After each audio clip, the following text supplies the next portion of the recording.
Ok, uma boa noite a todos. É uma grande satisfação que o Centro de Ciências da Educação, Artes e Letras, da FURB, e o Núcleo de Estudos em Leitura da Universidade Federal de Santa Catarina realizam a webconferência sobre o tema Ler em Segunda Língua, uma questão de leitura ou uma questão de língua, com o professor mestre Davi Alves Oliveira, da Universidade do Estado da Bahia. Essa webconferência faz parte das atividades previstas no plano de ensino do curso de Letras em Inglês da cidade de Timbó, coordenado pela professora doutora Cynthia Baylor, e que também ocupa o cargo de chefe de divisão de políticas educacionais na Pró-Reitoria de Ensino da FURB. Mais especificamente, o evento de hoje é parte componente das atividades de prática como componente curricular desse curso. O contexto da pandemia, ele tem dificultado o acesso dos nossos estudantes às instituições educacionais, e assim nós buscamos adaptar as atividades de prática como componente curricular para a forma remota, incluindo, assim, webconferências com especialistas da área, e também estudo e apresentação de textos sobre temas que são relacionados ao ensino da língua inglesa na educação básica, que serão realizadas pelos estudantes. Então, apenas para fins de organização, né, nós teremos a fala do professor Davi com uma duração prevista de 30 minutos, e após um espaço para mediação das perguntas e respostas. Então, eu peço que as perguntas, se houverem perguntas, ou comentários, sejam postados no chat durante a webconferência, né, a gente não vai ter interrupção da fala do professor Davi, e eu pediria também que, a partir do momento em que o professor Davi começasse a sua lecture, que os microfones e câmeras fossem todos desligados, para a gente diminuir a carga, né, no streaming aqui, e também para que o foco fique, no caso, na fala do professor Davi. Eu passo agora a palavra para a professora doutora Cynthia Baylor, que vai fazer a apresentação do professor Davi, então, começarmos a nossa palestra. Então, vamos lá, né? Obrigada, Sidney, pela organização desse evento, agradecer ao Davi por ter aceito o convite do Sidney, né, e estar nessa parceria aí, tentar juntar a Bahia e Santa Catarina aí nessa história, né? Então, eu tenho essa tarefa que o Sidney me passou de apresentar. Então, o Davi é mestre em inglês, estudos linguísticos e literários pela UFSC, então a gente já se conhece, né? Tanto Sid quanto eu, quanto o Davi, né? Temos esse ponto em comum, né? Que é sermos mestre por esse programa da UFSC, que nesse ano completa 50 anos, mas estamos envolvidos no NEL, que é o Núcleo de Estudos em Leitura também da UFSC. Então, ele desenvolveu no mestrado um projeto na linha de pesquisa, leitura e cognição, e foi bolsista CAPES, né? Ele também é licenciado em Letras, Língua Inglesa e Literaturas, pela UNEB, Universidade do Estado da Bahia, pelo Departamento de Ciências Humanas, Campus 4. Ele também participou como bolsista do subprojeto Cultura Visual e Aprendizagem, Leitura e Práticas Transversais do Programa Institucional de Bolsas de Iniciação à Docência, que são as bolsas do PIBID, né, fornecidas pela CAPES. Também o Davi é técnico em informática pelo Instituto Federal de Educação, Ciência e Tecnologia da Bahia, que é o IFPA, né, Campus Jacobina. É programador com experiência em desenvolvimento de instrumentos de pesquisas na web com JavaScript e desenvolvimento de jogos com GDScript, Engine Godot, e em análise de dados com R. Né? Então é muito interessante a formação do Davi e a interdisciplinaridade que ele coloca nas suas pesquisas também, né? Então, dentre os projetos que o Davi tem em desenvolvimento, destacam-se o LAPSE, que é o Laboratório de Psicolinguística na Web, e o jogo Tapuia, que eu acho que ele pode explicar um pouquinho para a gente depois como que eles funcionam, né? Hoje, ele atua como professor substituto na UNEB, então no Departamento de Ciências Humanas, Campus 4, Jacobina, lá onde ele se formou na graduação, né? Trabalha no Colegiado de Letras com Língua Inglesa e Literatura. Além de ser professor, ele atua como pesquisador no grupo de pesquisa Formação em Linguagem e Ensino e como técnico nos grupos Desleituras e no NEP. Então, Davi, muito obrigada, não vou aqui ficar me delongando muito, acho que eu poderia falar um pouco mais sobre as publicações, sobre a trajetória, mas acho que já dá para dar uma noção, né, para os estudantes aqui de quem fala para eles nessa noite. Davi, muito obrigada. Eu que agradeço. Então, primeiramente, agradecer esse convite de Sidney e de Cynthia. É sempre muito bom compartilhar espaço com colegas com pesquisadores que eu admiro tanto, né? Então, a pesquisa da Cíntia eu admiro, a do Sidney eu acompanhei durante a produção do mestrado, acompanhei durante o doutorado, de certa forma, de trabalhar junto, escreve junto, então é sempre muito bom ter esse momento de compartilhar. E a gente tem o outro vínculo também, que foi ter sido orientando a mesma orientadora, né? Então, é outra coisa também que tem em comum, acaba tendo um interesse em pesquisa bem parecido. Eu vou compartilhar minha tela para começar a apresentação. Daí eu vou pedir para a Sidney me confirmar se está visível aí direitinho a tela, que daí, deixa eu voltar aqui. Está aparecendo. Ok, obrigado. Daí eu vou começar. Outro aviso rapidinho, só um pedido, é que para começar a entrar o pessoal de Jacobina, acho que a partir de agora, eu pedi para eles entrarem a partir de 7h30, daí eu vou pedir só para vocês irem aceitando. Eu acho que são acho que no máximo 10 pessoas. Então, a gente começa aqui. Se você quiser aguardar os alunos chegarem, não tem problema. Não, mas eu já vi que já entrou algumas pessoas, então acho que dá para começar. Essa parte inicial é uma parte que eu começo falando de forma geral, então é tranquilo, não vão perder nada não. Ok? Então, o que é que eu trouxe para falar com vocês essa noite, tá? Eu trouxe uma pergunta que, na verdade, é uma pergunta que é o título de um artigo, certo? Que eu cito aqui mais na frente, eu não lembro o ano exato, mas daqui a pouco eu retorno. Mas é o capítulo de um livro de um autor chamado Alderson.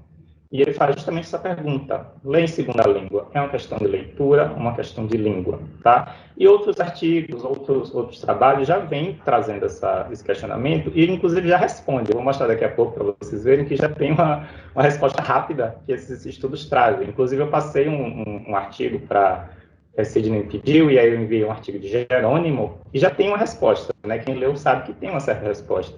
Mas ainda assim, eu acho que é uma pergunta interessante da gente se fazer, e aí eu falo a gente, né, nós, professores, futuros professores, aprendizes de uma segunda língua, já bilíngues, né, e assim por diante, da gente parar para pensar o que é esse processo de leitura e qual a relação entre a leitura e a língua. Então, ler língua inglesa, né, é só saber língua inglesa? Eu acho que vocês já sabem que não é só isso, né, não é só por aí.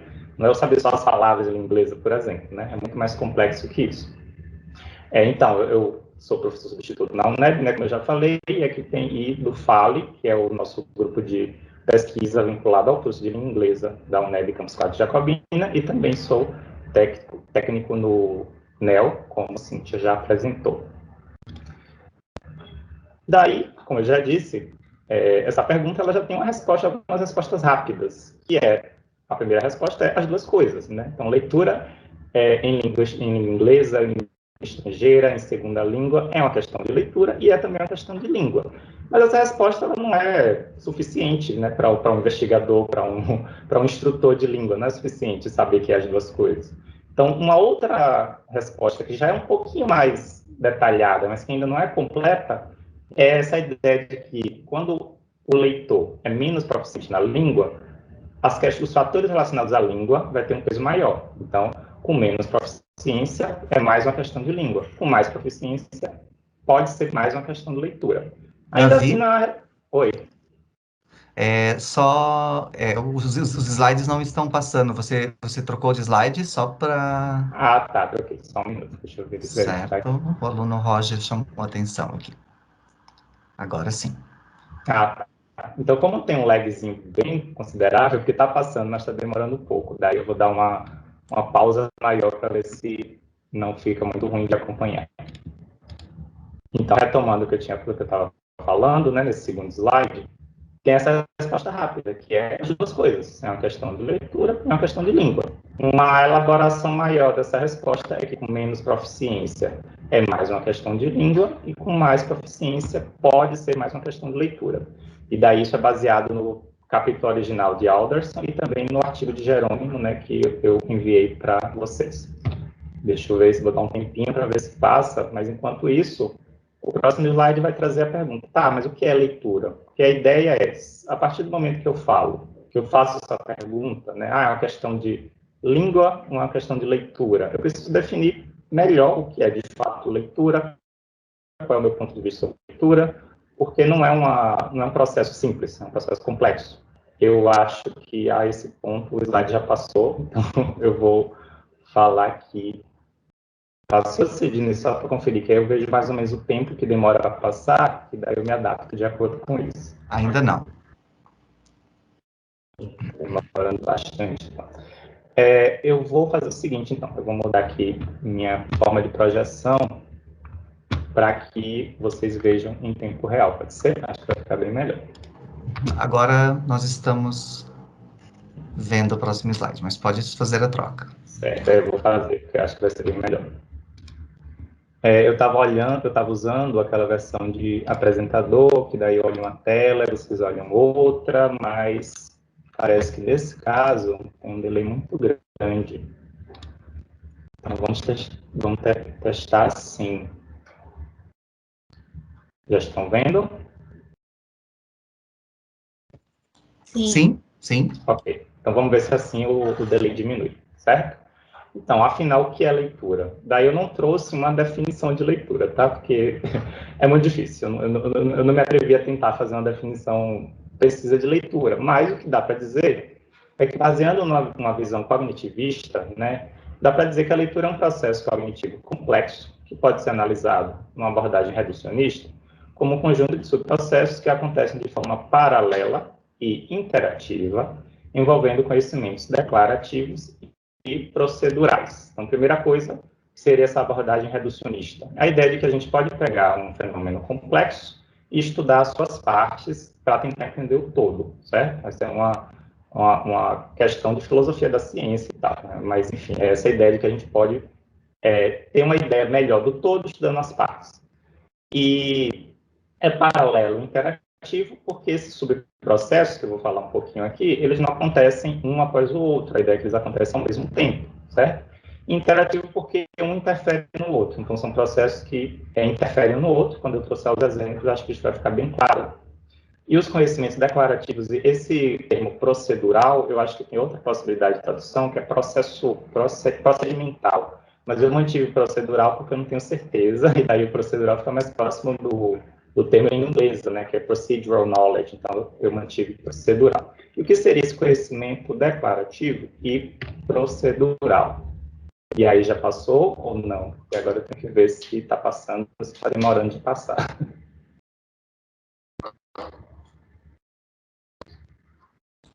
Sim, Davi, passou. Ok, então bem melhor. Então, tem eu já vou fazer um adendo, que o artigo que eu mandei para vocês, o artigo de Jerônimo, ela tem uma definição de conhecimentos declarativos e procedurais que é um pouco diferente do que eu tendo a usar, certo? Então, naquele artigo ela fala muito de que os conhecimentos declarativos, eles podem se tornar procedurais a partir do momento que você estuda, a partir do momento que você treina.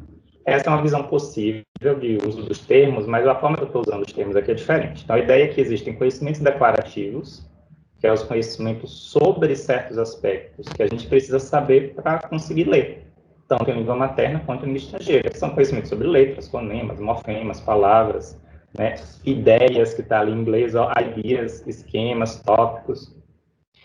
E o conhecimento procedural seria, ou procedimental, né, seria esse conhecimento de como. Então, como decodificar, como compreender literalmente, como compreender inferencialmente, como gerar inferências e como monitorar a compreensão. Essa parte dos procedurais eu vou detalhar melhor um pouco mais na frente.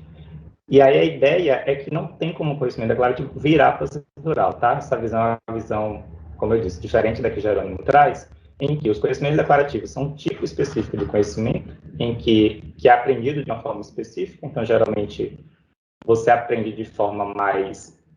Eu vou usar o termo mais rápido, certo? Enquanto que o conhecimento procedural demora mais para ser aprendido. Então, você aprender que a letra... Vamos supor, quem não conhece o alfabeto grego, para aprender a letra sigma, é mais rápido do que para você aprender como decodificar um texto em grego, por exemplo, certo? Porque são tipos de conhecimentos diferentes. A ideia é mais ou menos essa. E o que esses conhecimentos, a forma que esses conhecimentos evoluem, é que com a prática eles ficam mais automatizados. Então, se você vê o alfabeto grego uma vez, você não vai conseguir aprender o alfabeto grego. estou dando exemplo do grego porque é algo que eu não faço ideia, não sei para onde vai, certo? Então, não é porque eu conheço o grego, não, justamente eu não conheço o grego. Mas com a prática, né, com a prática constante, isso vai acabar gerando automatização. É claro que isso não é simplificado, não é uma prática simplificada, né? Eu vou também, novamente, mais na frente, essa questão da repetição. Mas essa visão de que a prática leva à automatização é uma visão que está na base da visão conexionista, né, a forma conexionista de entender a mente humana. E daí eu vou entrar em outra dualidade que é trazida naquele artigo e que eu sempre gosto de trazer quando eu falo não só de leitura, mas de conhecimento em geral, que é essa dualidade entre conexionismo e simbolismo. Deixa eu passar aqui o slide. Então, primeiramente, são duas visões, então não dá para dizer que são modelos ou que são visões bem amplas, tá? Então, nós temos uma visão simbolista da mente, uma visão conexionista da mente, que, na verdade, está relacionado à forma da gente estudar o fenômeno que é a mente, né? Que é um fenômeno super complexo. Essa visão mais simbolista, ela tende a entender a mente como a partir do processamento de símbolos. E daí, se tratando de língua, a gente tem um grande nome, essa visão simbolista, que é Chomsky. Então, nós temos a gramática gerativa, né, que traz que a gente já nasce com a gramática universal, que a aquisição de uma segunda língua consiste em você acessar essa gramática universal e modificar os parâmetros. É mais ou menos isso.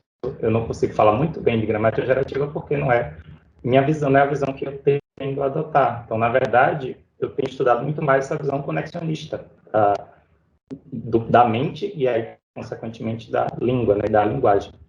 Então, antes de falar de um modelo conexionista da leitura, né, do que é leitura, da visão conexionista, eu tenho que trazer um pouco o que é o conexionismo. Tenho que explicar, mesmo que brevemente, mesmo que de forma geral, o que seria essa visão conexionista. Daí a gente tem aqui alguns princípios, não são todos, são apenas os princípios mais gerais que eu gosto de ressaltar. O primeiro, né, é o processamento paralelo distribuído. Então, a ideia é de que nós podemos modelar a mente, e aí, consequentemente, a leitura, através de processos que acontecem de forma paralela e distribuída em diferentes partes do sistema, e esse sistema seria a nossa mente. Então, percebam que isso tem a ver com o que eu falei sobre aquela definição, né, aquela tentativa de definição de leitura sobre acontecer processos paralelos e de forma interativa, justamente refletindo esse princípio do conexionismo. Então, ao invés de acreditar que a mente é como um computador, que tem uma unidade central de processamento, é uma ideia muito mais de que nossa mente funciona de forma paralela. Nós temos vários neurônios, esses neurônios são organizados em redes complexas, e esse processamento acontece de forma paralela e distribuída, ok?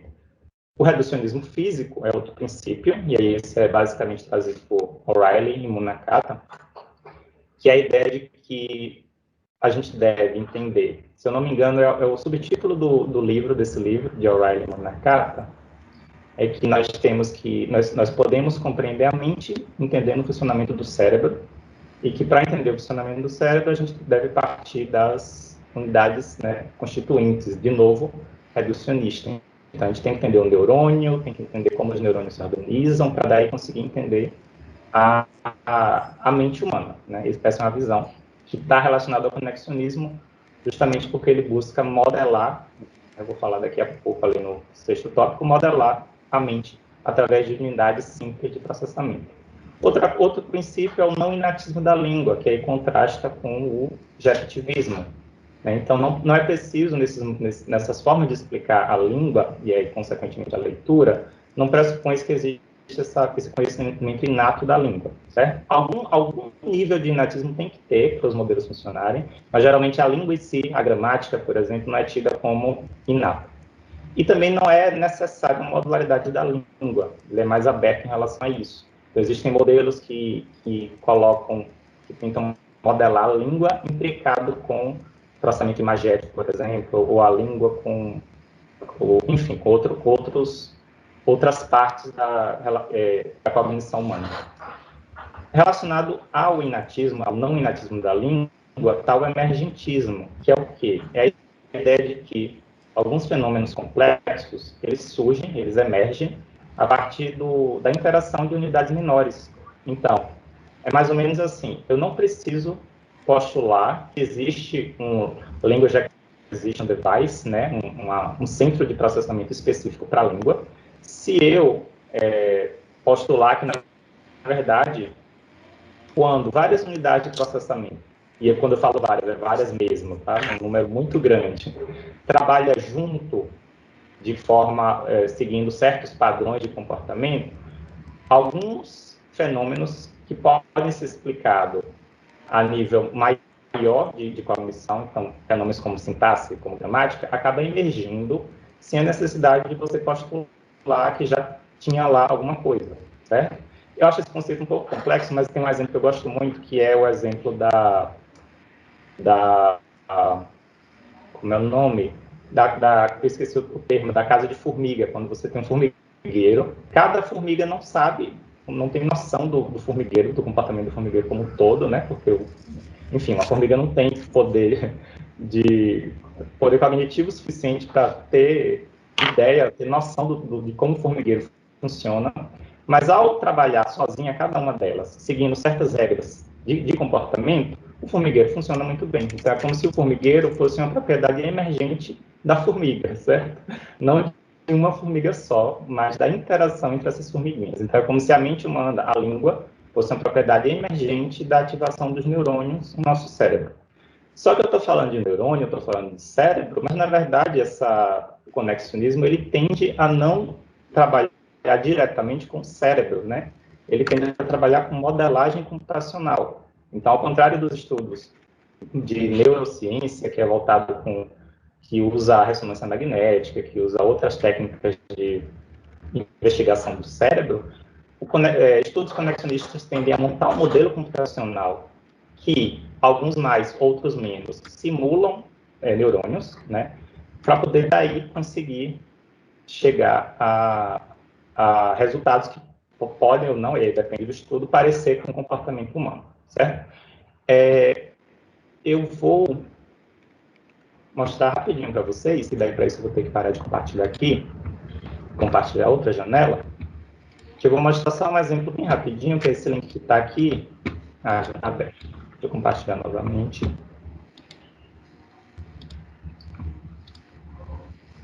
Que é um exemplo de uma rede neural artificial, bem simples essa, mas que segue esse princípio do conexionismo, que eu acho que dá para ilustrar bem o que eu estou querendo dizer, certo? Então, basicamente, eu tenho aqui uma área. Se vocês não estiverem vendo, por favor, me falem, tá? Mas eu acho que já deu tempo de mostrar. A gente tem uma área aqui em branco. Aqui ao lado direito, eu tenho vários desenhos de números que o algoritmo foi alimentado e ele aprendeu, né? A gente usa o termo aprender mesmo, é um algoritmo, não é um ser humano, mas a gente usa o termo aprender. Ele aprendeu que cada rabisquinho desse daqui é um número. E daí, se eu rabiscar aqui, por exemplo, zero, com zero bem torto, deixa eu ver se ele reconhece, ele consegue reconhecer. Então, qual é a ideia? Quando eu clico aqui em reconhecer, eu não sei se dá para ver na tela de vocês, mas tem vários quadradinhos aqui, né? Então, esse quadrado maior está dividido em cada um desses, e é como se cada um desses fosse um neurônio. E daí, quando esses neurônios artificiais são ativados, ele compara, o algoritmo compara com todas as informações que ele tem e chega à conclusão que isso daqui é um zero, mesmo não sendo um zero perfeito.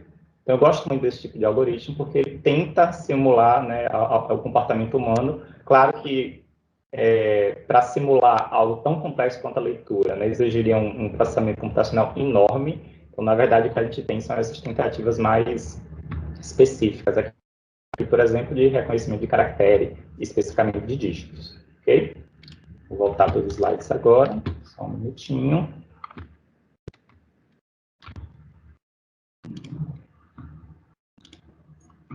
Deixa eu ver se está aqui.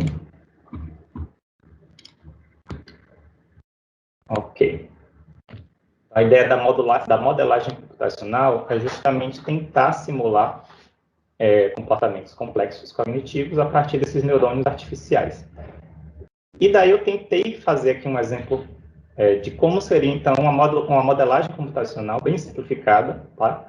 de uma leitura, e aí é uma leitura de uma sentença só, porque se fosse para tentar fazer algo maior ia ficar uma bagunça aqui, para que vocês tenham uma ideia melhor do que eu estou falando, né? Então, como é que a leitura ela é modelada nessa perspectiva conexionista? Então, vocês podem ver que eu coloquei aqui um exemplo de texto, só que eu omiti uma letra de propósito, que é muito parecido com o que Rumelhart, com as pesquisas que Rumelhart fez para mostrar o que é que a pesquisa é interativa e o que é que ele quis dizer com processamento interativo, né? Eu falei de processamento paralelo e interativo. Então, qual é a ideia? A ideia é que nós podemos modelar a mente com essas representações. Então, aqui nós temos representações de letras, né? Cada letra, eu botei só as letras que estão nessa frasezinha aqui, né? Elas estão interligadas. Então, a ideia é que tudo isso aqui, a gente está interligado. Essas interligações têm um nível mais forte ou mais fraco. Aqui eu coloquei só na parte de letras, porque se eu fosse colocar em tudo, ia ficar uma bagunça. Então, eu botei só em letras, para vocês terem ideia. Mas tudo está interligado. Alguns vão estar em um nível maior de ativação, outros em um nível menor de ativação. Então, por exemplo, na frase aqui, né?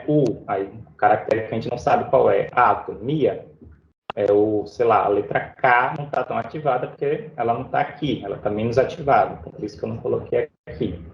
E a ideia é que, ao ler, isso tudo aqui acontece de forma paralela. Então, não acontece primeiro o verde, depois o vermelho, depois o amarelo. Não, acontece de forma paralela. Então, a partir do momento que você lê, você ativa seus conhecimentos declarativos das letras, você ativa seus conhecimentos declarativos dos fonemas da língua, e você ativa seu conhecimento declarativo das palavras de acordo com as letras que aparecem.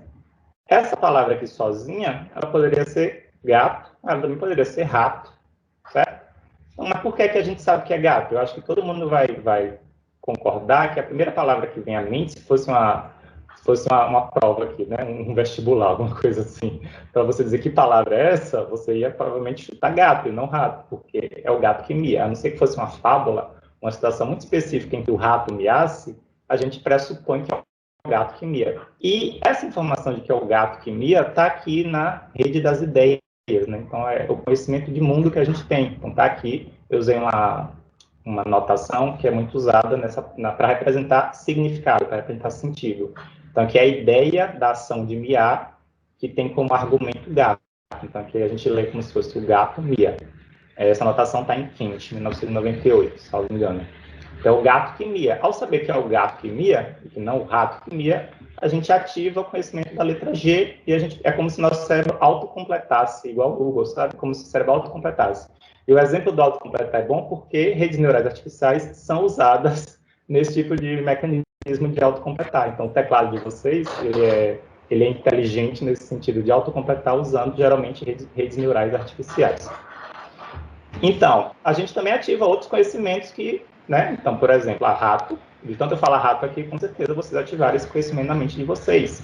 E aí, ao ativar rato, nas ideias a gente sabe, por exemplo, que o rato rói. A gente pode lembrar que o rato roeu a roupa do rei de Roma. E aí está aqui isso tudo ativado.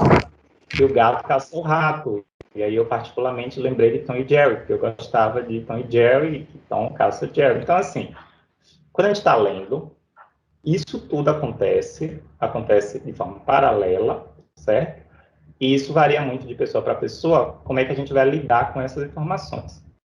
Só que aqui eu estou falando da leitura em língua materna, eu botei aqui em português e tal. Como seria isso, né? Lembrando que eu estou simplificando aqui, né, gente? Como seria isso em língua estrangeira? Então, né, e aqui, especificamente em língua inglesa. Eu tentei ilustrar aqui, como vocês vão ver, que tem mais informação. Por quê? Então, eu botei a mesma frase aqui, the, e aí pode ser cat, pode ser rat, meows. Tem as palavras aqui que são as letras que são ativadas, lembrando que elas estão interconectadas, tudo interconectado. Os fonemas, tem fonemas da língua materna, mas também tem fonemas da língua estrangeira, da segunda língua. Porque nesse caso, a gente tem que ter conhecimento, né? A gente precisa de ter certo conhecimento do fonema da língua, em alguns casos, para conseguir ler apropriadamente, né? A relação aqui entre fonema e leitura, eu acho que ainda é uma relação controversa, mas, no geral, é uma ativação automática que acontece. E a ativação de palavras, isso daqui tem grande suporte na literatura, que, inclusive, eu esqueci de colocar aqui, tá? mas tem suporte da literatura de que, ao ler palavras em uma língua estrangeira, a gente também ativa palavras na língua materna. E daí a gente tem mais informações ativadas aqui. Aqui nós temos o gato, que foi ativado ao ler cat, por exemplo, rat, mouse. E aí, se você lembrar de bat, você vai lembrar de morcego, que o gato miausa, o gato mia e tal. Então, no geral, o que a gente percebe é que a leitura em língua estrangeira ela pode ser mais cognitivamente, exigir mais cognitivamente por conta dessa ativação, né? As ideias, percebam que a ideia eu não mudei de língua, porque isso daqui são ideias, e aí o pressuposto é que ideias não têm língua. A ideia ela é conceitual, então ela não tem uma língua, né, como a gente tem em português e inglês, né? Daí, o que é que eu posso, o que é que eu tenho que prestar atenção ao considerar isso daqui para responder a pergunta, tá, mas ler em inglês é uma questão de leitura ou uma questão de língua? Então, os dois, porém, a leitura em L2, né, em segunda língua, tem algumas especificidades. Daí eu coloquei aqui como uma possibilidade que é a de interferência da L1, que é algo que na leitura em L1 geralmente se existe, é a um nível bem menor a interferência da L2 na leitura em L1, enquanto que a interferência da leitura em L1 na leitura em L2 é mais forte, principalmente porque a gente geralmente fala em um contexto em que a segunda língua não está tão automatizada. Então, se a gente é nativo de língua portuguesa, aprendendo inglês, a língua inglesa não está tão automatizada no início de nossa instrução. E há duas formas de interferência que eu coloquei aqui. Tradução mental, que foi algo que eu investiguei na pesquisa de mestrado, que essa é uma tendência que algumas pessoas apresentam de tudo que lê, querer traduzir na mente assim, automaticamente, ou a estratégia que algumas pessoas usam para ler melhor, conseguir compreender melhor o texto em língua estrangeira, ou segunda língua. E aí, para isso, ela traduz mentalmente para a língua portuguesa, para conseguir pensar melhor sobre aquele conteúdo, tá? Então, tradução mental, ela pode ser tanto automática, isso é algo que a pessoa tem dificuldade de controlar, quanto pode ser uma estratégia. E a ativação simultânea, aqui eu coloquei a referência, que é de Bialystok, ela, na verdade, faz uma revisão, então, são vários os estudos, que trazem evidências de que existe essa ativação simultânea.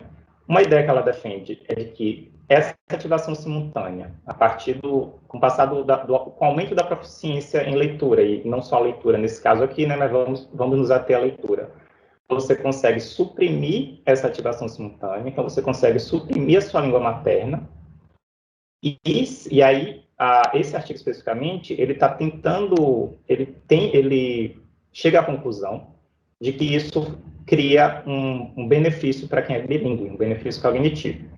Essa afirmação está sendo bastante discutida recentemente, tá? Eu ainda não atualizei, eu recebi já alguns artigos para ler, mas ainda não atualizei como é que está essa discussão, se realmente essa ativação simultânea e essa supressão da língua materna, se é benéfico, se não é e tal. E se a outra especificidade se existe, né, essa ativação simultânea, esse maior esforço cognitivo, ler em L2 é diferente da L1 também, porque, nesse caso, teria uma maior influência da capacidade de memória de trabalho. Então, por quê? Quem tem uma menor capacidade de memória de trabalho tende a não conseguir manter na memória, ao mesmo tempo, uma quantidade grande de informações. Se você tem esse contexto aqui, vou voltar, em que você tem várias palavras ativadas ao mesmo tempo na sua mente, que não está automatizado, se esse processo aqui não está automatizado, se você não consegue suprimir o que é irrelevante, você pode ter interferência e você pode ter problema de compreensão. O exemplo que eu sempre gosto de dar, que apareceu na minha pesquisa de mestrado, tinha uma frase, a mathematical model, um modelo matemático, mas era um texto sobre unhas, e daí um dos leitores acabou associando a palavra model com modelo de passarela, e aí achou que o texto estava falando sobre as unhas das modelos da passarela, certo? Então, essa associação de acabar dando um peso maior ao que não é tão relevante para o texto. O texto, na verdade, é sobre um modelo matemático sobre como as unhas entravam, certo? Então, era um pouco diferente do que o leitor acabou concluindo. E daí a gente retoma, então, depois que eu fiz essa explanação sobre as possíveis diferenças entre a leitura em L2, leitura em L1, né, considerando essa visão cognitivista, Se a gente voltar para a pergunta, tá, mas é uma questão de leitura, uma questão de língua. Então, uma resposta mais completa seria: quando conhecimentos declarativos da L2 necessários para a leitura estão num baixo grau de automatização, fatores da língua tendem a exercer mais influência. Quando conhecimentos procedurais necessários para a compreensão leitora ainda estão no baixo grau de automatização, fatores da leitura tendem a exercer mais influência. Então, foi aquilo que eu falei lá em cima, a resposta rápida, só que aqui um pouco mais detalhado. Então, assim, depende de proficiência e depende também de quais estratégias de leitura que o leitor vai trazer da língua materna para a língua estrangeira. Para melhor explicar, para elaborar um pouco mais isso, eu vou retomar a questão do que eu falei do conhecimento procedural. Então, os exemplos de conhecimentos procedurais que podem transferir da língua materna para a língua estrangeira, seguindo o modelo de leitura de Ganet, seriam os relacionados a essa compreensão inferencial e ao monitoramento da compreensão, certo? A compreensão inferencial que envolve integrar, resumir, elaborar a partir de informações do texto lido e de outros textos.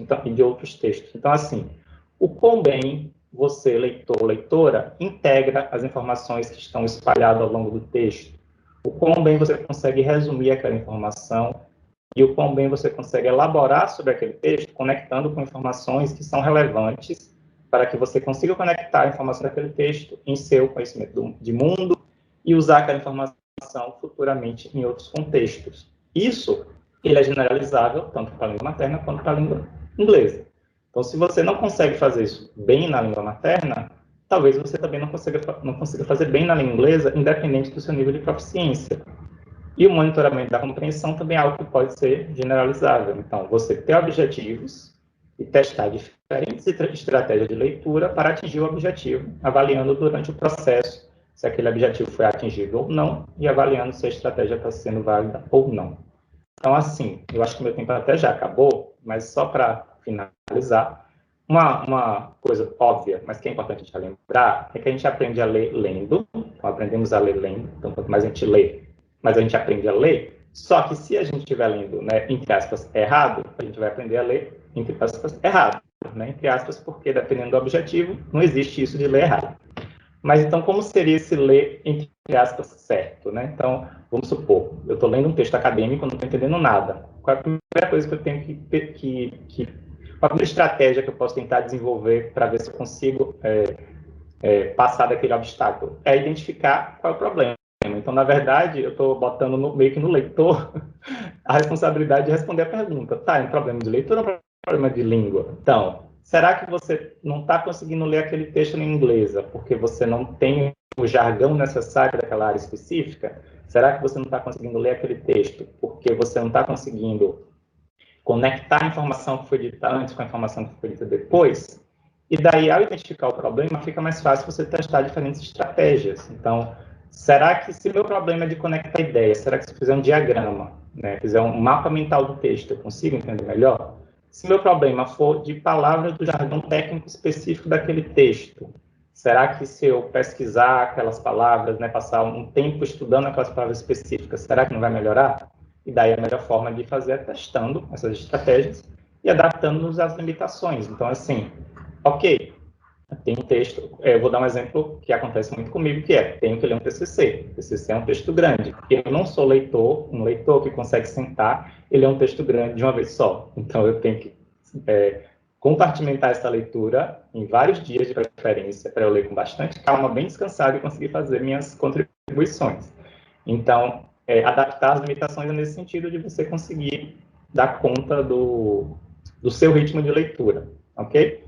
E, basicamente, foi isso que eu queria dizer, foi isso que eu trouxe para vocês. Agradeço a atenção de todos, e só para resumir de novo, se a gente considerar a leitura sob uma visão cognitivista, a leitura é um fenômeno complexo. Considerando modelos conexionistas de leitura, a leitura pode ser modelada como a interação de vários processos que também são complexos, e uma das formas de você melhorar ler é praticando a leitura, mas não de qualquer forma, e sim tendo esses objetivos bem delimitados, testando estratégias, variando nas estratégias, e sempre avaliando e tentando se adaptar às situações. E é isso. As referências estão depois desse slide aqui, eu vou mandar para vocês, porque daí vocês conseguem ver melhor. Ok?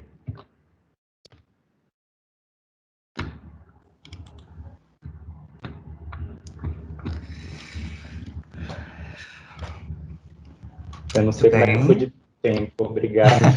Passei 8 minutinhos, mas tudo bem. Não se preocupa com isso. Nós temos até às 10 da noite. Não, você não, né? O grupo de Timbó, sim, os convidados também não. Mas não se preocupa com isso, Davi. Ok. Bem, nós temos algumas perguntas. Certo. Mas antes disso, eu gostaria de fazer um comentário, aproveitar a deixa, porque os nossos alunos do curso de Letras Inglês e Timbó estão, nesse momento, estudando um conteúdo que são os verbos e as preposições de movimento. Sim. E eu estava observando o modelo conexionista, no qual você fala sobre a relação entre letras, palavras e ideias, né? E eu tenho percebido que alguns alunos estão tendo muita dificuldade com algumas preposições, como, por exemplo, through, towards, over, exatamente pelo fato de que os grafemas e os fonemas, eles não possuem muita transparência com a língua portuguesa. Uhum. E então, assim, eu não sei se seria o caso de que há uma ativação muito baixa, que dificulta o acesso ao significado dessas palavras, que tem dificultado um pouco a aprendizagem dessas preposições e verbos. Então, assim, o que a gente tem usado, né, como recurso são muitas ilustrações, muitos exemplos em que o contexto ajude a tornar o processo de decodificação mais fácil, né? Mas eu gostaria que, de repente, se você puder falar um pouquinho sobre isso, o que você acha disso, e se os alunos devem se desesperar tanto como eles estão se desesperando com esse conteúdo. Eu posso elaborar, né? A gente pode pensar junto aqui, né? Algumas coisas. O que eu penso, principalmente em relação a preposições, com base nesses modelos conexionistas, tem muito. Vamos fazer aquela divisão entre as classes gramaticais que são mais lexicais e as classes gramaticais que são mais funcionais. Tá? Se a gente pensar em ativação simultânea de redes de conhecimento, as classes gramaticais lexicais, substantivos, verbos, elas vão ter uma associação com imagens, com nossa experiência de movimento, nossa experiência mais... Enfim, eu acho que tem mais conexões a serem feitas aí, você tem mais experiência com esse tipo de informação. Enquanto que as informações, os itens lexicais mais funcionais, eles se comportam, eu tendo a achar que eles se comportam muito com esse tipo de conhecimento procedural, que é tipo de conhecimento que você aprende muito mais por repetição e prática do que por ler uma explicação, por exemplo. Então, porque eu acho que falta justamente por exemplo, o true eu até consigo associar com a ideia de atravessar, assim, mas sei lá, o of, e tudo bem que essa também tem uma tradução bem direta com o nosso de, né? Mas o on e o at, que eu também, eu me confundo todo em alguns casos, on com at, não sei qual é qual, justamente porque para mim, para conseguir achar uma estratégia, porque eu sou muito visual, tá? Então, para conseguir achar uma estratégia de visualizar o que é um at, é meio difícil. Então, eu acho que dá para interpretar dessa forma. Foi engraçado porque hoje, na correção de uma tarefa, inclusive, eu fiz com os alunos o movimento. Eu falei, pessoal, vamos guardar isso aqui na memória. Up, over, down. Sim, ótimo. Né? Ok. Não sei se a Cíntia gostaria de falar antes de eu começar a fazer a mediação das perguntas. Pode para as perguntas, Cid. Ok. Eu não sei se todos tiveram acesso ao chat. Então, primeiro eu vou fazer as perguntas que os alunos de Timbó enviaram, e aí depois eu acredito que seria interessante que a gente deixasse que as pessoas abrissem seus microfones caso alguém tentou postar e não deu certo. Pode ser assim? Ótimo, pode.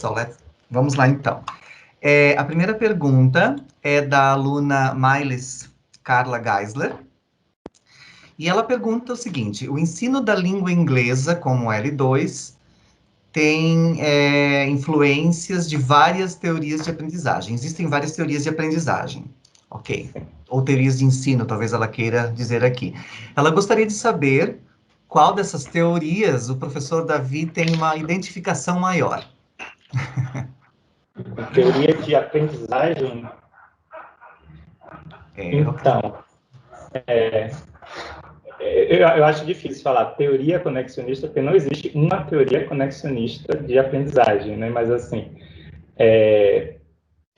acho que os modelos de aprendizagem, e aí, eu não sei se eu falei durante a apresentação, mas existem muitos modelos, e geralmente, por conta da nossa falta de poder de processamento, porque se a gente comparar um computador com um cérebro humano, a diferença é muito grande.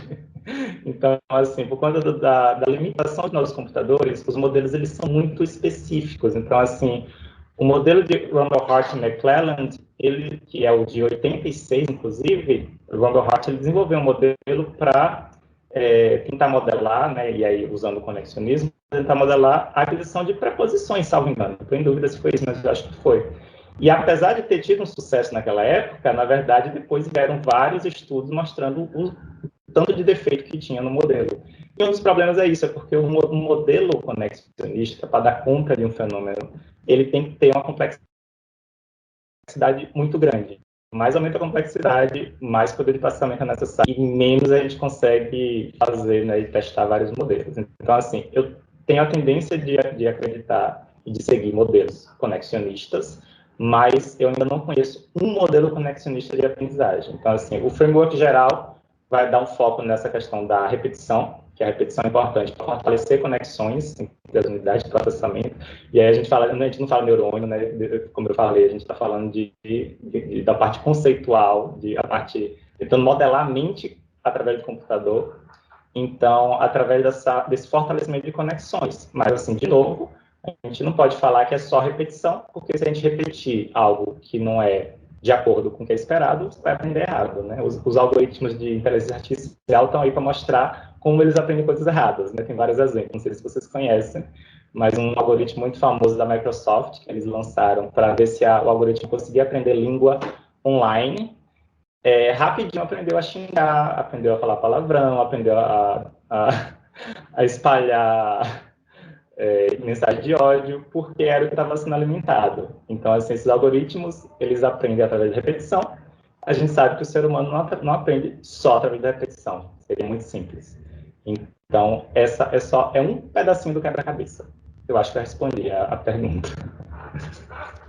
Obrigado, Davi.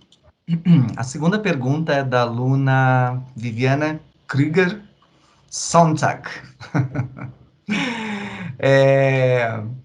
Eu lembro quando o Davi estava aqui em Santa Catarina, que a gente comparava muito, né, as coisas faladas na Bahia e as coisas faladas em Santa Catarina. Então, aqui você tem uma aluna com um sobrenome bem catarinense, Krüger Sontag. Sim. Ela diz o seguinte, tenho muita dificuldade com tradução do português para o inglês.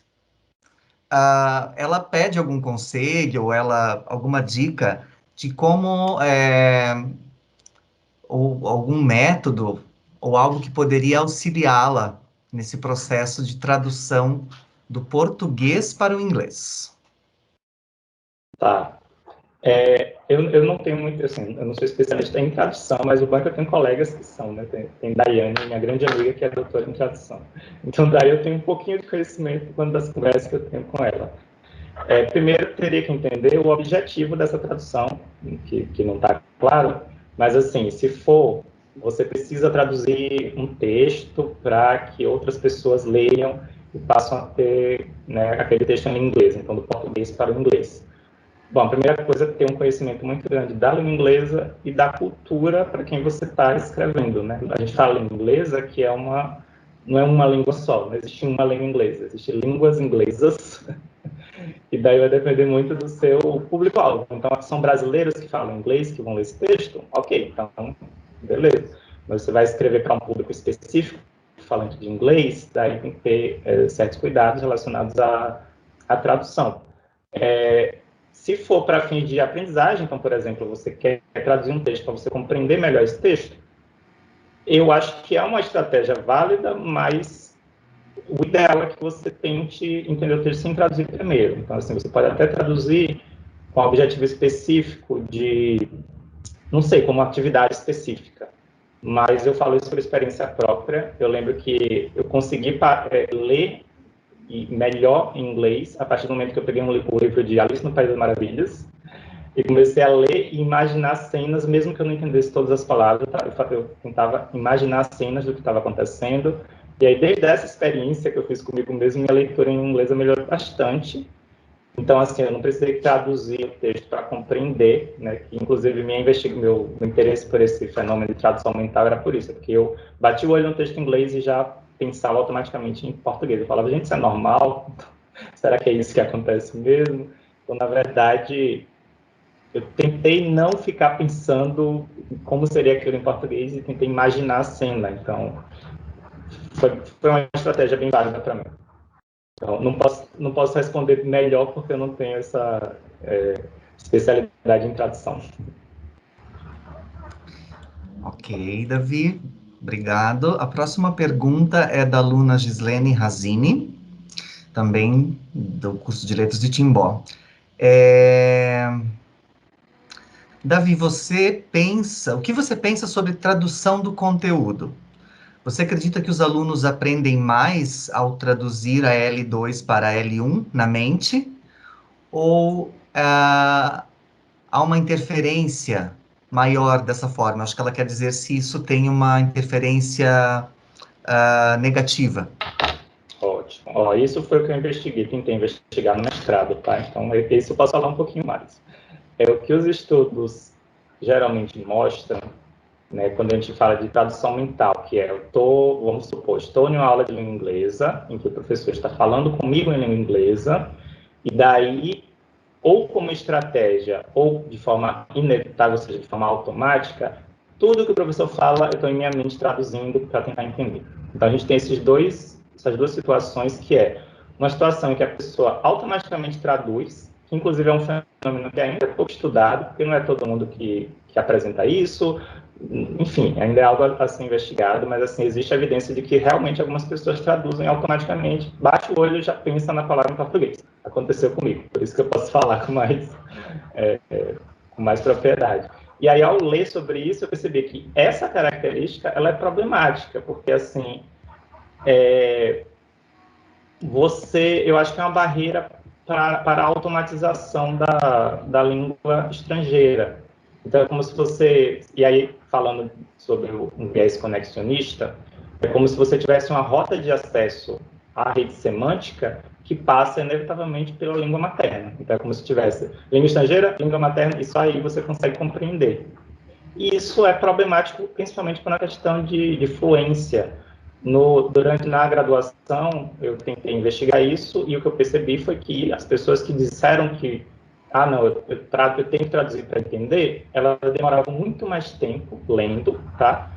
Para conseguir terminar de ler o texto, para conseguir compreender o texto. E durante o mestrado, o que eu percebi é que na condição em que a gente tentou incentivar o uso da língua materna em algum momento da leitura, o pessoal teve uma tendência de...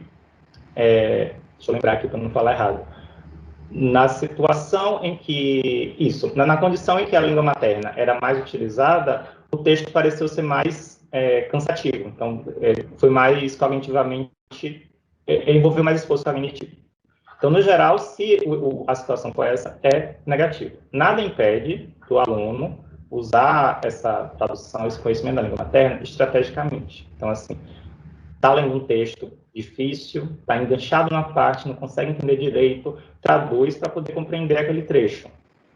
Ok, isso é válido, desde que o objetivo seja compreender o texto, tá?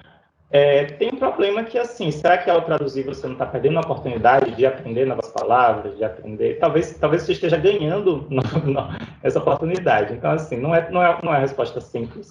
Isso vai depender muito do objetivo, da leitura e tal. Se tratando de aquisição, desenvolvimento de língua, eu tenho a tendência de falar, olha, se você conseguir não traduzir melhor, porque você tem uma chance de automatizar melhor o acesso lexical, por exemplo, que é o reconhecer a palavra, né, de forma bem simplória, reconhecer a palavra E também o parseamento sintático, que é compreender a estrutura da frase sem precisar fazer uma tradução daquela estrutura. Então, eu acho que quanto menos tradução você recorre, principalmente a partir do nível intermediário, por exemplo, mas você consegue automatizar esse processo.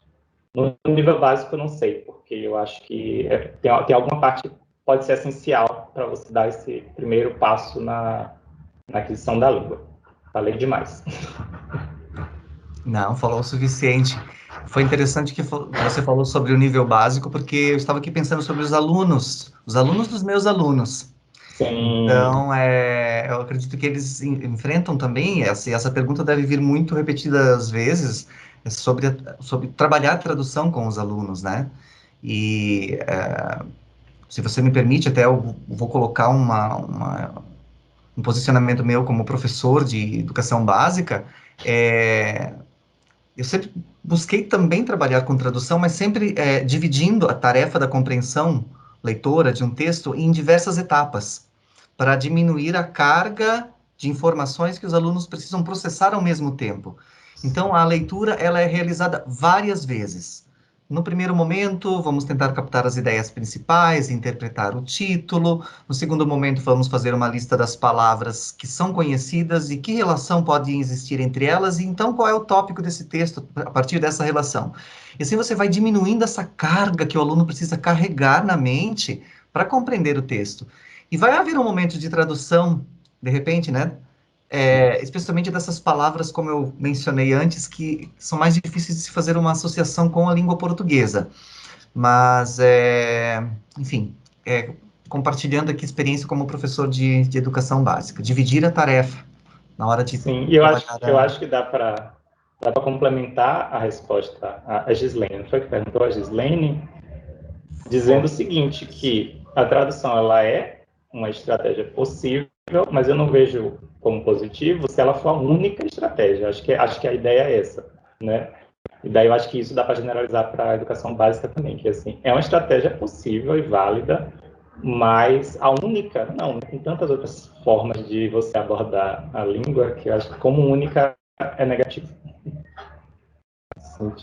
Posso só complementar? Sim, Né, acho por que a favor. tradução ela faz parte principalmente de um estágio mais, na minha concepção, né, de um estágio mais inicial, em que o estudante ainda está muito preocupado em entender palavra por palavra, né, usar aquele Google Tradutor, porque tem essa necessidade de entender tudo, mas eu acho que a tradução deve ser usada na perspectiva de Vygotsky, quando a gente fala em scaffolding, né, então nessa questão dos andaimes, né, então ela deve ser usada como uma estratégia por um tempo, mas não a única estratégia como o Davi bem colocou, né? Então a gente percebe que o estudante, conforme ele vai aplicando outras estratégias, a tradução deixa de ser necessária. Né? É um processo. Eu acho que o estudante às vezes está muito preocupado em se libertar da tradução, mas acaba usando só a tradução. Né? Então a gente precisa utilizar outras estratégias e reconhecer que a gente não precisa entender palavra por palavra para ter um general understanding, né? Para ter essa compreensão mais geral, né? Então, só para tentar adicionar alguma coisa na discussão. Foi ótimo. Ok, obrigado, Cíntia. A próxima pergunta é da Heloísa Ropelato, nossa aluna de Timbó também. Primeiro, ela pede desculpas pela pergunta, ela não precisa pedir desculpas, Heloísa. Ela pergunta assim, então, o bom conhecimento na primeira língua, ela quer elucidar, né, apenas. O bom conhecimento na primeira língua influencia de forma direta, então, no aprendizado e aprimoramento de uma segunda língua?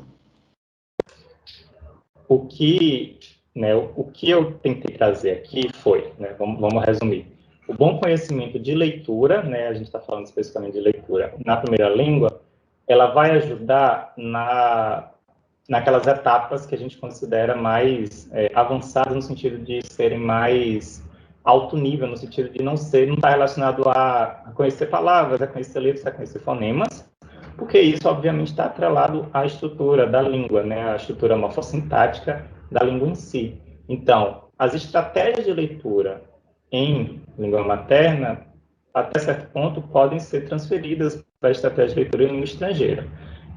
Isso é algo que eu lembrei, que eu coloquei nas notas dos slides, mas como eu mudei o tipo de apresentação, eu acabei esquecendo de falar. Não significa que a estratégia que você usa na língua materna vai ser tão eficiente na segunda língua, principalmente na etapa inicial da aprendizagem, porque justamente por conta da diferença de automatização. Então, na língua materna, como leitor proficiente, já está o sistema fonológico da língua, sistema ortográfico da língua, principalmente de leitores adultos, né, eu estou falando aqui, já está automatizado, né, adultos e estudantes, né, e que tiveram instrução formal de leitura. Então, esse processo já está automatizado, a preocupação da leitura em língua materna tendem a ser na...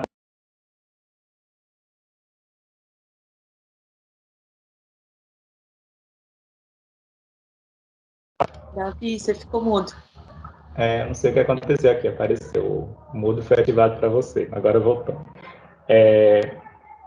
Eu estava falando sobre, sim, na leitura em língua materna, considerando essa pessoa que tem instrução formal de leitura por um grande período e tal, a parte de ortografia da língua, de, né, reconhecimento de palavras e o sistema fonológico já vai estar automatizado. Então, a preocupação é muito mais na integração de informações de um parágrafo para outro, no resumo de informações, na seleção de informações que são mais relevantes para o objetivo de leitura. Então, isso daí varia de pessoa para pessoa também. Então, o leitor mais proficiente, ele vai conseguir fazer isso de forma mais proficiente. E isso é feito através de prática e através daquela leitura que não é só sentar e ler, é sentar e ler avaliando a própria leitura. Então, isso, o que eu estou defendendo, né, é que isso é transferível para a língua estrangeira, desde que essa parte de reconhecimento de palavras já esteja num alto nível de automatização, porque se não tiver, então ainda é algo a ser melhorado. Então, você ainda tem que aprender sobre a língua, né? Não adianta de nada ter toda a estratégia de leitura se você não conhece a ortografia da língua. Então, eu não vou conseguir ler grego, né? Eu me considero um bom leitor de artigo científico, principalmente quantitativo, mas se pegar um texto de estatística em grego, eu não vou entender nada, porque eu não tenho conhecimento básico da ortografia, né? Então, é mais ou menos essa a ideia. Respondi, Heloísa? Veja se ficou bem respondido aí. Ficou sim, Davi. Só para que a gente possa limitar um pouquinho aqui, pela questão do tempo, a Célia postou aqui a última pergunta, e aí ok. Deixa eu ver aqui. Sim, o Eric está comentando, só um momentinho. O Eric está comentando, como vimos na aula da Cíntia, na terça, a respeito de folhear um texto antes da leitura,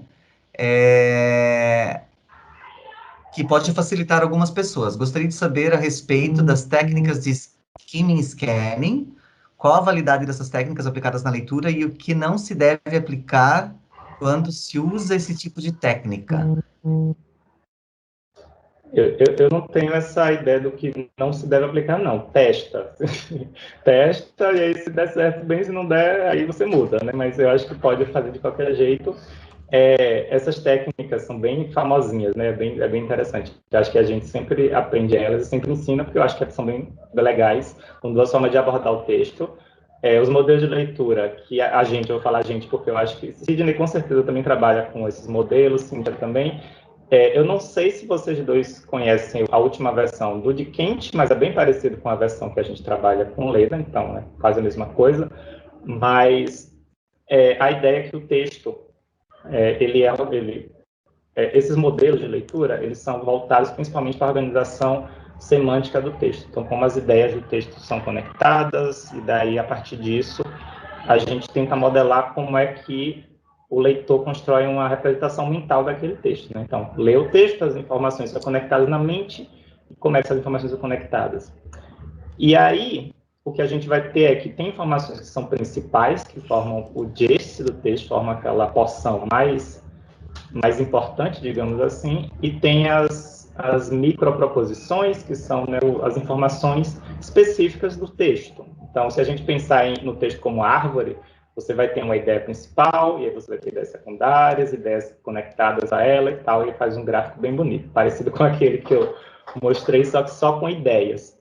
Então, o skimming é como se você estivesse tentando capturar essas ideias mais gerais do texto. E aí é muito válido quando o seu objetivo é esse. Então, você quer ter a ideia geral do texto, o que é que o texto fala? Eu costumo falar que responder a pergunta sobre o que é que o texto fala. Então, se você consegue responder essa pergunta de forma resumida e coerente com o que o texto de fato está falando, você fez um resumo, você capturou o gist do texto. Enquanto que a técnica de scanning, você vai prestar atenção justamente nessas informações mais, né, específicas, que também está relacionado com o objetivo de leitura. Então, por exemplo, eu citei o artigo da Bialystok. O artigo fala, a ênfase do artigo é, através da ativação simultânea das palavras, o bilíngue suprime a língua materna, né? Ele tende a suprimir a língua materna, e isso faz com que ele tenha uma vantagem cognitiva, né? Essa é a tese que é defendida naquele artigo, e que é controversa ainda, está sendo em discussão, tá? Então, essa é a ideia principal daquele artigo. Mas meu interesse maior era na parte de joint activation, que é ativação simultânea. Então, esse artigo eu li das duas formas. Eu li primeiro fazendo um skimming para ter ideia geral, e depois eu fui fuçando só as partes específicas que falavam de joint activation, para saber quem era que ela estava referenciando para eu ir lá e ler aqueles artigos. Então, assim, eu acredito que a gente usa essas estratégias a todo momento durante nossa vida, enquanto professor e enquanto pesquisador também.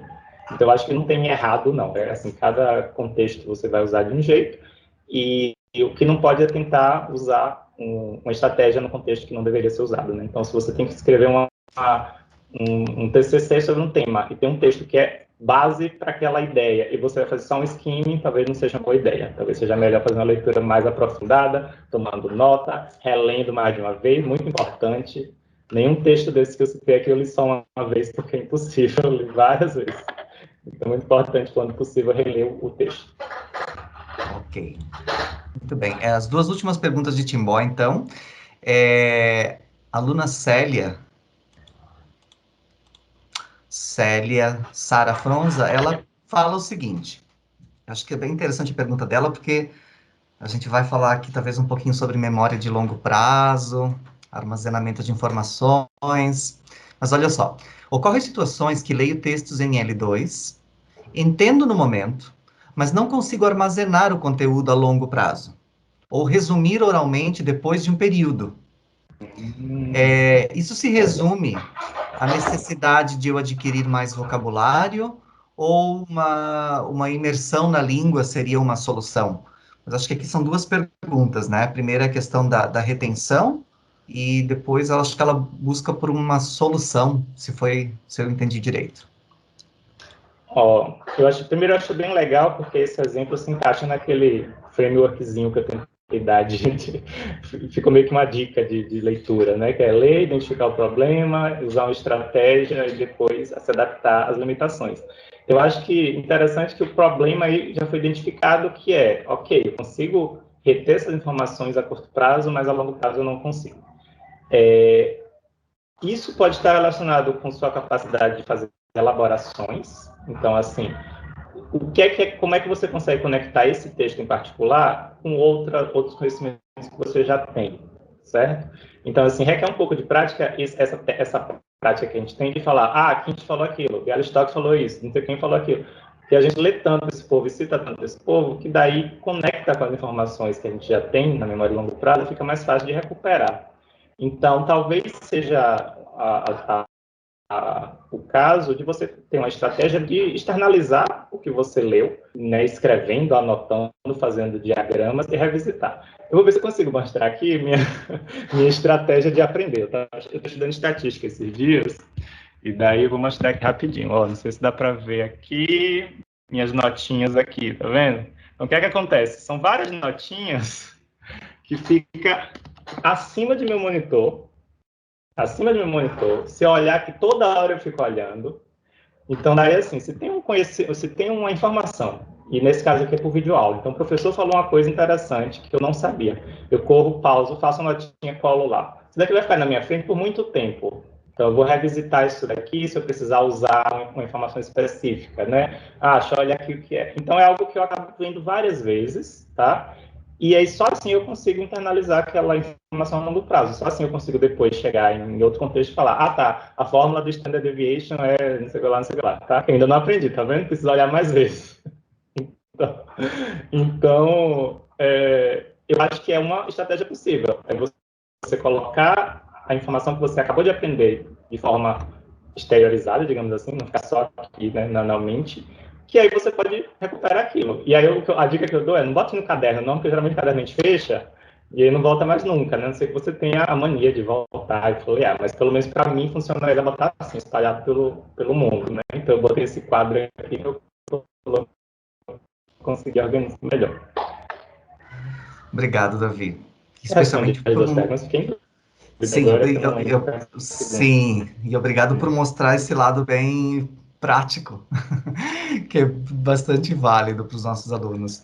Eu vou fazer uma exceção agora e eu vou pedir que o Roger abra o microfone dele, e a câmera também, e ele refraseie a pergunta dele. Por favor, ele quer saber algo sobre ênfase em ensino de conhecimento declarativo ou procedural nos anos iniciais e finais. Mas o Roger vai fazer a pergunta.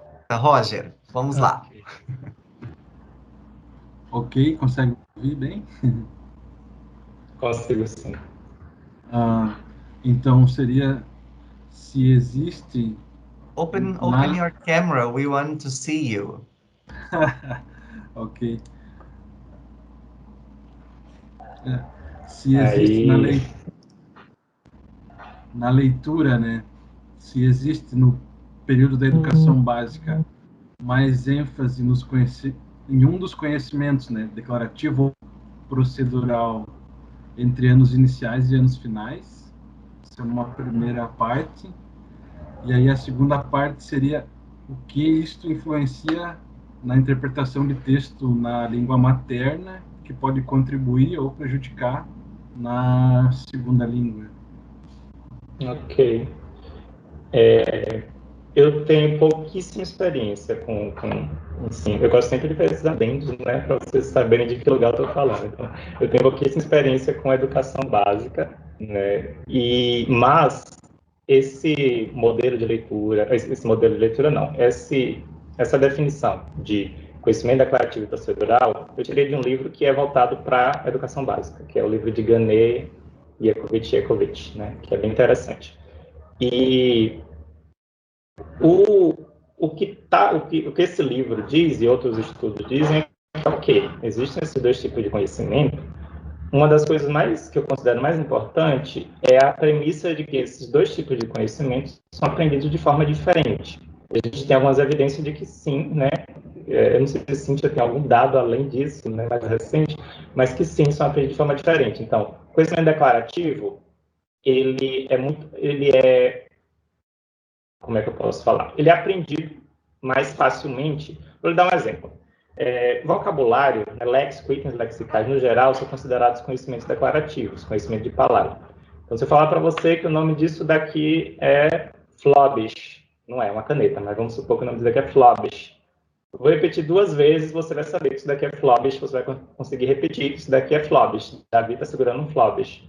Pronto, rapidinho, aprendeu. Vou dar um exemplo ótimo, porque é um exemplo que é algo que eu gosto. Eu sei programar. Então, programação envolve conhecimento declarativo e procedural. A parte de sintaxe, de construir o código, é bem mais procedural, né? Saber as palavras, não. Saber as palavras que eu tenho que escrever é declarativo, mas saber construir o algoritmo é procedural. Eu não consigo agora chegar para você e falar, olha, programar é assim, e aí você vai aprender. Então, não. Não só é porque programação é complexa, mas é também por conta da natureza do ato de programar, que também tem relação, por exemplo, com a sintaxe da língua. A sintaxe da língua, ela tende a ser um conhecimento procedural, né? Eu vejo como conhecimento procedural.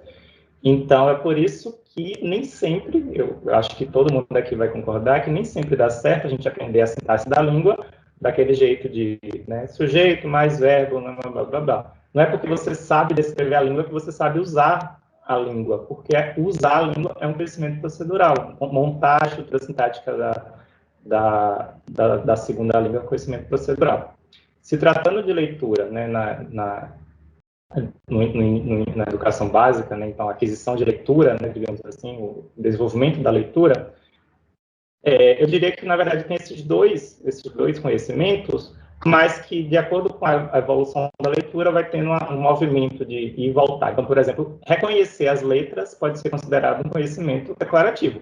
escrever as letras pode ser considerado um conhecimento procedural, e eles estão interligados, principalmente se a gente parar, se a gente seguir uma visão conexionista, os modelos têm a dizer que, olha, aprender a escrever a letra vai ajudar a aprender a reconhecer a letra e vice-versa. São dois processos separados, mas que têm interferência.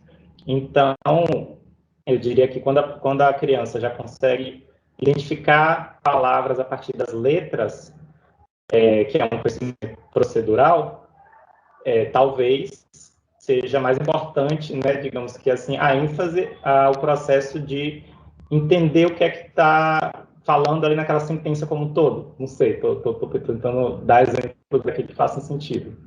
E sobre a transferência para a segunda língua, eu acho difícil dizer que nessa fase de aquisição da leitura, né, da primeira língua, eu acho difícil dizer se é generalizável para a segunda língua. Porque, como eu disse, como eu tentei explicar, eu acho que o que é transferível é estratégia de leitura, estratégia de integralização de informação.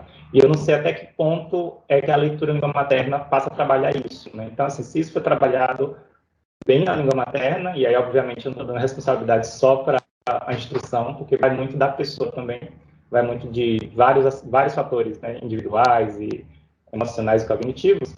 Então, se esse processo ele for efetivo, pelo menos parte a gente já acredita que transfere para a língua estrangeira, né? Existe a possibilidade. Respondi? Cíntia. Posso me meter e adicionar um pouquinho? Eu sempre uso aquele exemplo de aprender a dirigir, né? Quando a gente começa a aprender a dirigir, a gente tem que fazer aquele coisa. Eu preciso girar a chave, eu preciso isso aqui, né? Pisar aqui, mudar a marcha aqui. E depois, conforme a gente vai adquirindo prática, né? Esse conhecimento que começou como declarativo, ele se torna procedural. Então, por exemplo, hoje eu dirijo há muitos anos. Então, se eu for explicar para alguém, né, sem eu estar dentro do carro, como que eu faço para dirigir, eu vou pular alguma etapa, porque para mim é tudo, eu preciso desautomatizar o processo, imaginar que eu estou no carro, né? Então a gente vai e volta. Eu acho que tem um interplay muito grande entre esses tipos de conhecimento, né? Eu acho que, respondendo a pergunta do Roger, eu acho que a gente precisa, né?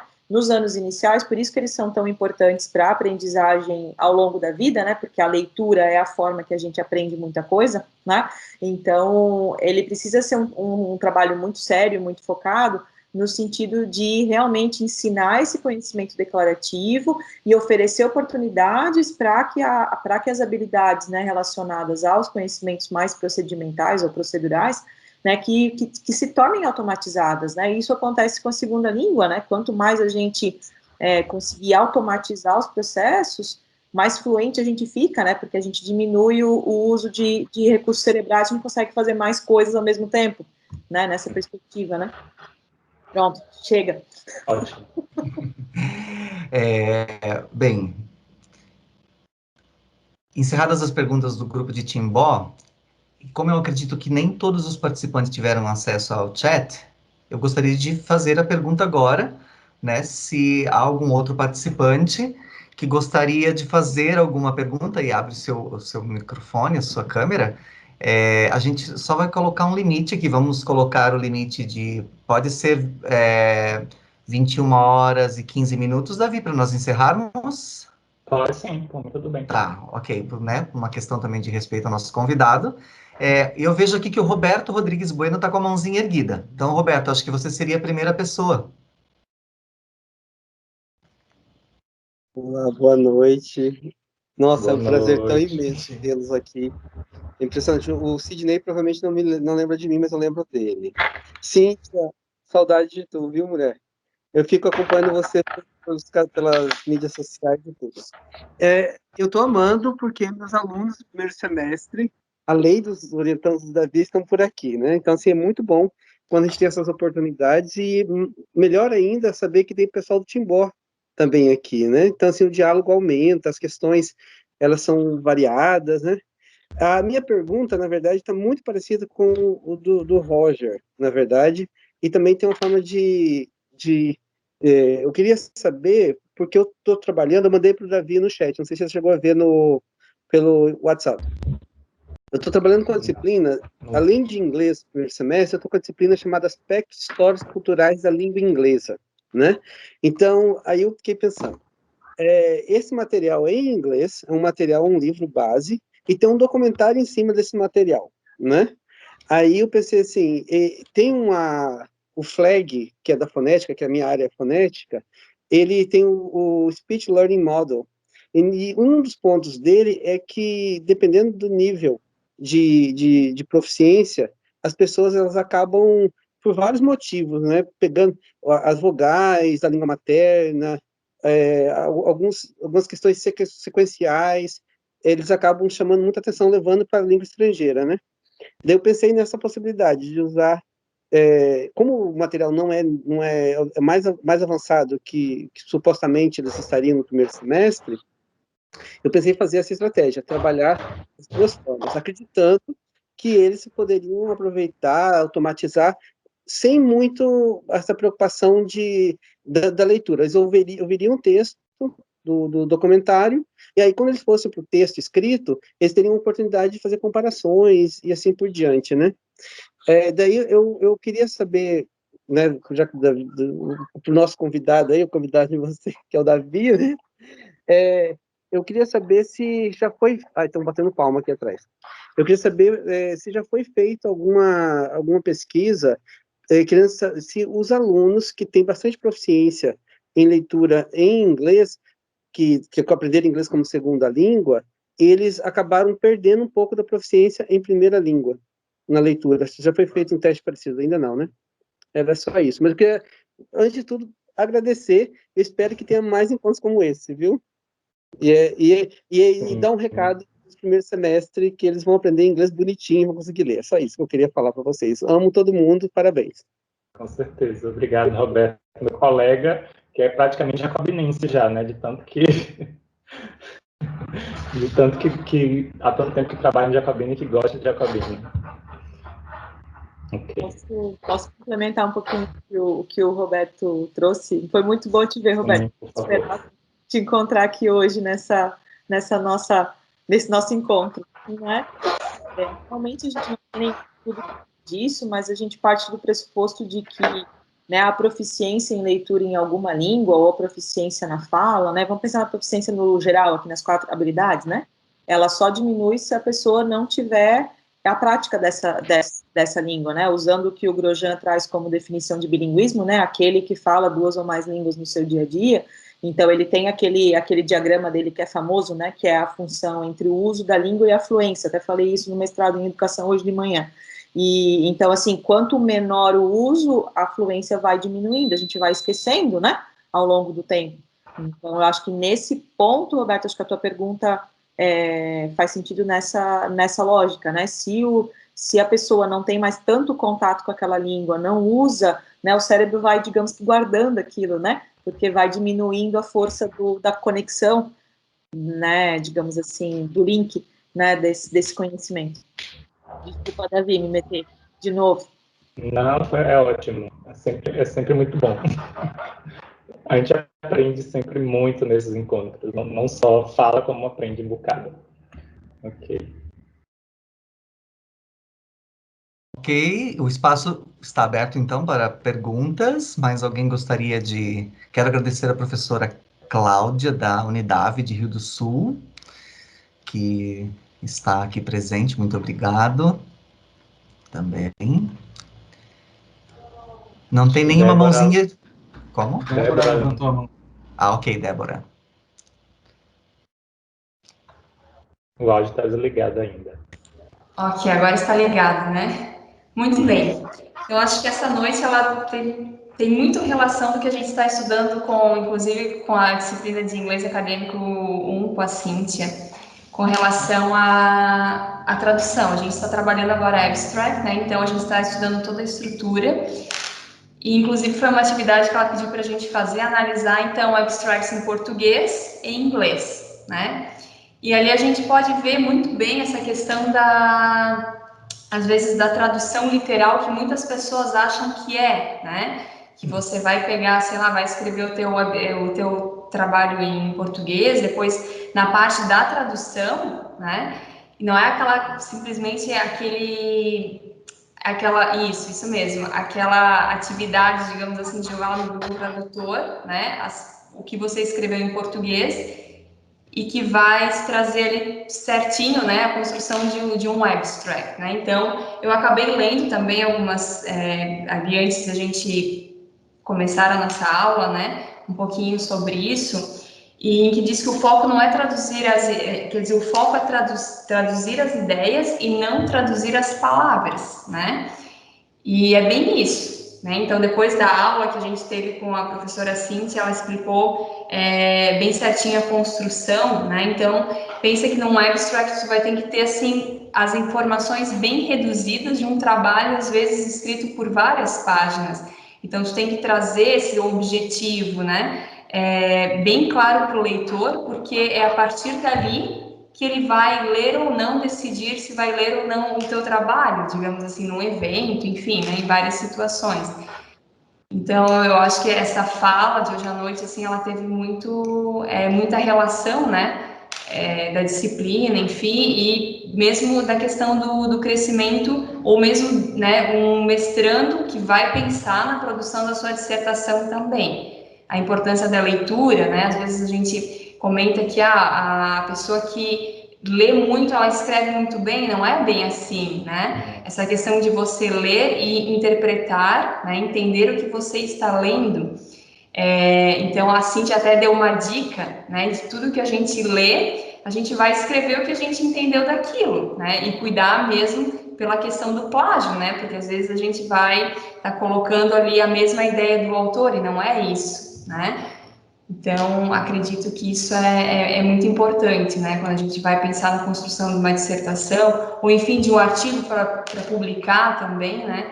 Então, a gente tem todos esses cuidados, esse entendimento do que é ler, né, entender o que você leu, porque se você não consegue explicar o que você leu, você não entendeu o que você leu, né?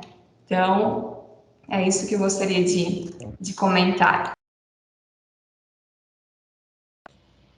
Ótimo. Eu quero aproveitar e fazer um comentário. Ah, Sidney, acho que eu te cortei, porque meu áudio está travando um pouquinho aqui, desculpa. Não, tá. Você comentou sobre plágio, eu queria só fazer uma observação, que é uma curiosidade muito grande minha. Eu espero que alguém faça essa pesquisa, ou que eu possa fazer essa pesquisa no futuro. Que o caso não exista, né? Porque eu nunca parei para pesquisar a fundo se já tem esse dado, que eu queria saber qual é a probabilidade de, ao acaso, uma pessoa escrever um período completo e ser idêntico a outro que já existe. Eu já tentei fazer esse cálculo, bem assim, bem despretensiosamente e tal. E aí eu cheguei a 7 palavras. Acima de 7 palavras, a probabilidade de você escrever exatamente o mesmo período que 7 palavras no Google é minúscula. Aí eu uso isso mais ou menos como parâmetro, assim, ó, se eu tiver um trecho de 7 palavras idêntico ao que está em outra fonte, a chance de daqui ter sido ao caso é muito, muito pequena.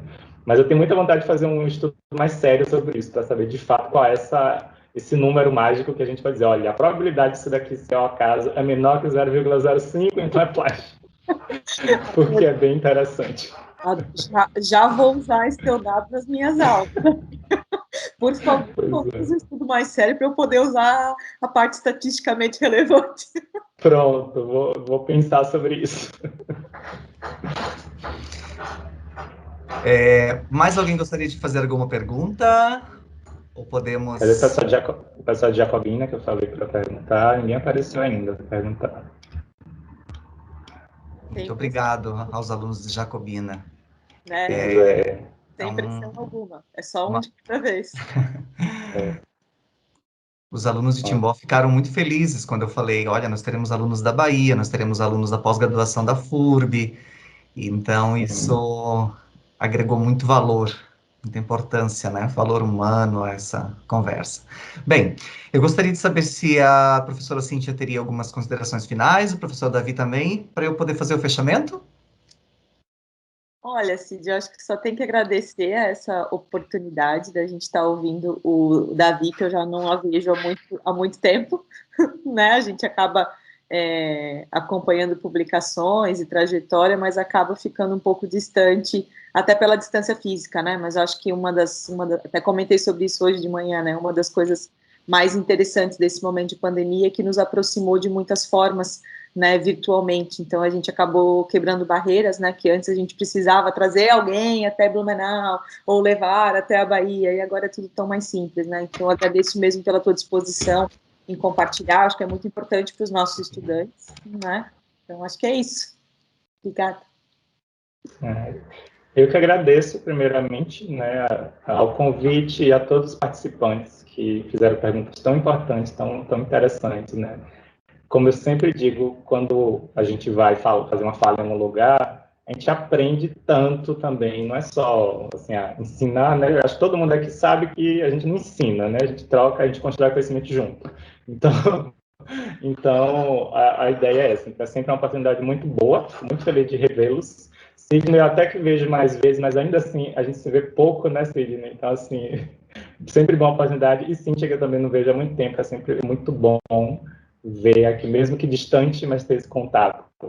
E eu vou falar rapidinho só dos 2 projetinhos que a Cíntia mencionou lá do meu currículo, só para, caso vocês tenham curiosidade, é que assim, né, como a Cíntia mencionou, eu também tenho formação em informática, então eu estou sempre tentando juntar tecnologia e programação especificamente e ensino de língua, ou processamento de língua, ou modelagem de língua.